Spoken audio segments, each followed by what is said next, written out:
change management, whether it's at an organizational level or when it comes to learning new ways of being within yourself, so things that you're learning and changing within you, they require many steps, but three main elements in order for it to be effective change management, in order for it to avoid any obstacles, frustrations, additional stresses that can get in the way. So those three steps would be learning, processing, and integration. So with learning, it's defined as the process of acquiring new understanding, information, and knowledge.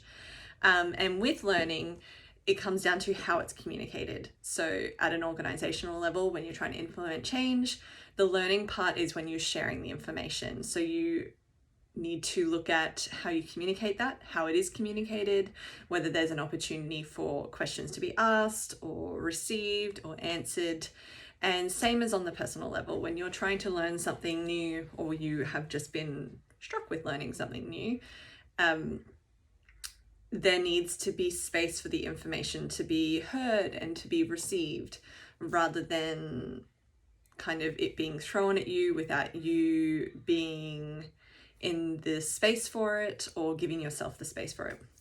Processing is defined as the movement of data towards a known goal or result by passing it through a series of stages or actions.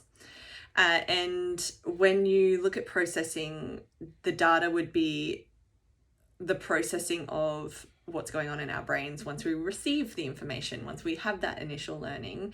It's the time to process. So that's how you let yourself sit or move with it in order to understand. So on a personal level, the moving with it might be allowing your body to move if it's feeling tense from the new information, knowing that change is coming. It could be how you let yourself sit and breathe. There's movement in the breathing, or stretch it out with yoga, or even doing a workout where there's space in your body being created for this new information to kind of process and move through. So there's a moving through element. And the movement of data is the new information entering your brain. So it can land in the different areas that it needs to, where you can see it from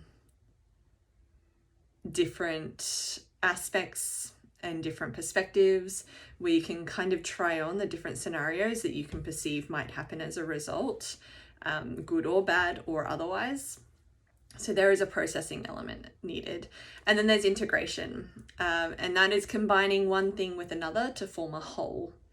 So integration is how you allow it.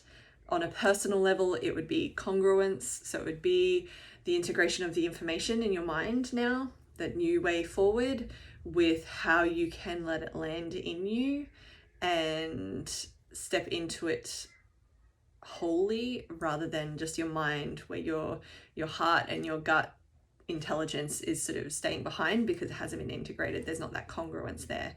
Organizationally, it is that integration of how you form a whole as a business, as a company, as a group, and move forward in that way, rather than forcing it or rather than rushing it, when maybe some elements of that group, maybe some departments, some staff, some people haven't had the time to learn and process it enough or as much as the others.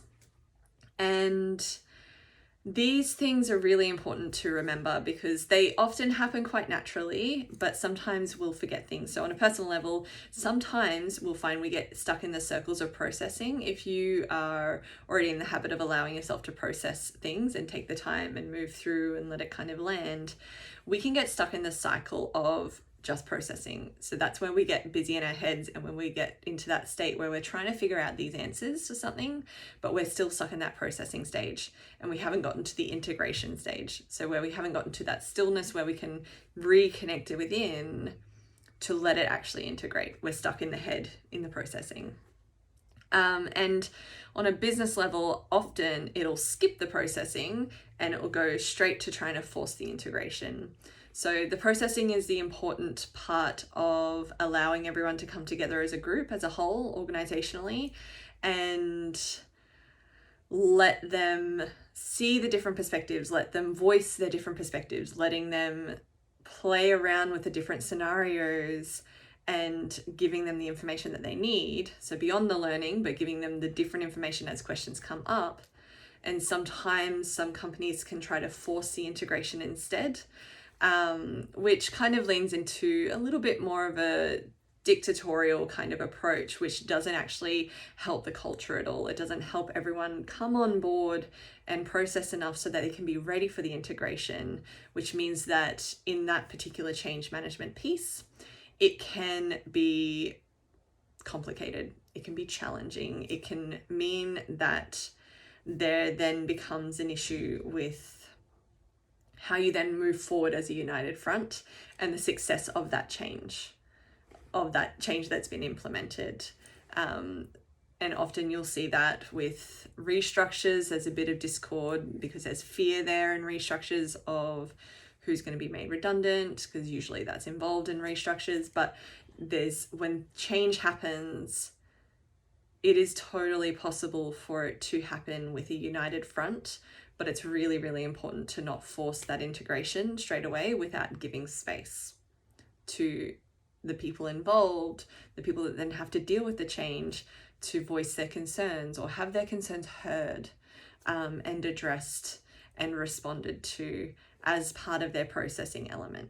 So when it comes to implementing change, again, on this broader, wider scale of organizational change versus change within you on a more personal level, which is different, but also very much the same in terms of the process needed. It's you learn the information, give yourself time to process it. So move through with it, shift the energy in your body, shift the energy in the room even, and then giving yourself the time and space and stillness to integrate it. And that makes a big difference in how you can then move forward with it. It removes a lot of that feeling of challenge. It may still be uncomfortable because change can be uncomfortable, and that is normal. Totally, totally normal. But it removes some of the resistance or the pushback, even if it's within yourself. And it removes some of the stress of, on a personal level, again, if you're stuck in that processing stage, and I've been there, I get it. Like when you're stuck in that processing stage, you can just remain stuck and stuck and stuck and trying to figure out. And the more you get frustrated with yourself because you can't figure it out, and with the world because why can't you figure it out? Why isn't it helping you? Sometimes you need that integration piece. So what is it that you require in order to sit and become whole with yourself again? Sometimes that's stillness. Sometimes it's having someone else hold space for you in some kind of modality or another to get you back into your body. So it could be a massage, it could be Reiki, it could be yoga, it could be a meditation, like a guided meditation session, or someone just sitting there and counting your breath for you at the very, very least. So there's these important steps to change implementation that shouldn't be rushed through, but also shouldn't be sort of lazed into either at any stage of the way. You still have to move forward and allow yourself and give yourself the space and permission to move forward as well.